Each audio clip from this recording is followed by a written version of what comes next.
Dubai real ఎస్టేట్లో పెట్టుబడులు పెట్టడం వల్ల ఏంటి లాభాలు?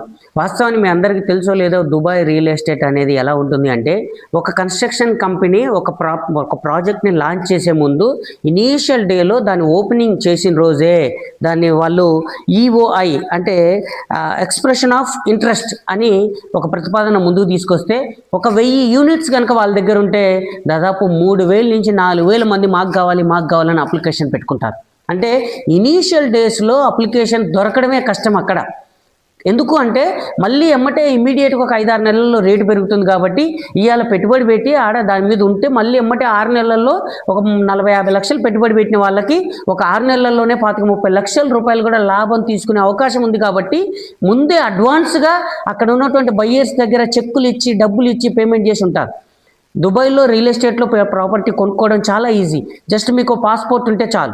ఈ పాస్పోర్ట్ జిరాక్స్ని వాళ్ళకి ఇచ్చేస్తే ఆటోమేటిక్గా అక్కడ మీకు ఒక అకౌంట్ ఇస్తారు దుబాయ్ గవర్నమెంట్. ఇప్పుడు గోల్డెన్ వీసా సిస్టమ్ పెట్టారు. అంటే మినిమం ఒక 5 crores ప్రాపర్టీ కనుక మనం కొనుక్కొని మనం ఉంచుకుంటే మనకు అది ఉంచుకున్న రోజులు లైఫ్ లాంగ్ మనకి గోల్డెన్ వీసా అంటే 10 years ఒకసారి రెన్యువల్ చేసుకోవాల్సి ఉంటుంది.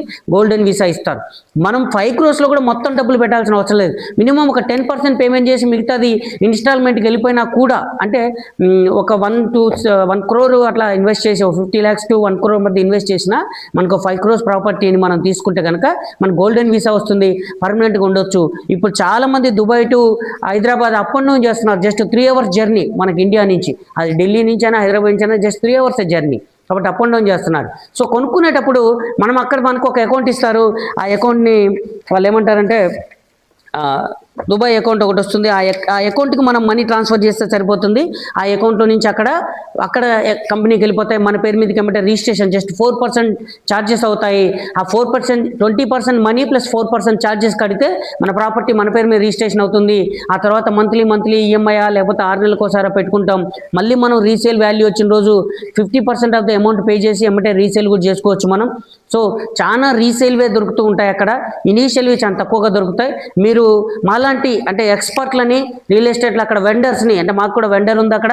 మా మిత్రులు అక్కడ ఉండి వెండర్స్ తీసుకొని రియల్ ఎస్టేట్ ప్రాపర్టీస్ని సేల్ చేస్తున్నారు. వాళ్ళతో మేము కొలాబరేట్ అయ్యాము. ఇప్పుడు హైదరాబాద్ అండ్ ఖమ్మం కేంద్రంగా రియల్ ఎస్టేట్ ఇన్ దుబాయ్ని స్టార్ట్ చేశాము. మీకు దుబాయ్ రియల్ ఎస్టేట్ సంబంధించిన సమాచారం ఏమైనా కావాలి అన్నా, ఇన్ఫర్మేషన్ కావాలన్నా, మంచి చెడులు మొత్తం ఏం కావాలన్నా కూడా మా దగ్గర ఫుల్ సమాచారం ఉంటుంది. మీరు మమ్మల్ని సంప్రదించవచ్చు. మా ఫోన్ నెంబర్ మీకు ఉంటుంది. మా వీడియోలు మీకు నచ్చితే లైక్ చేయండి, షేర్ చేయండి. Thank you very much.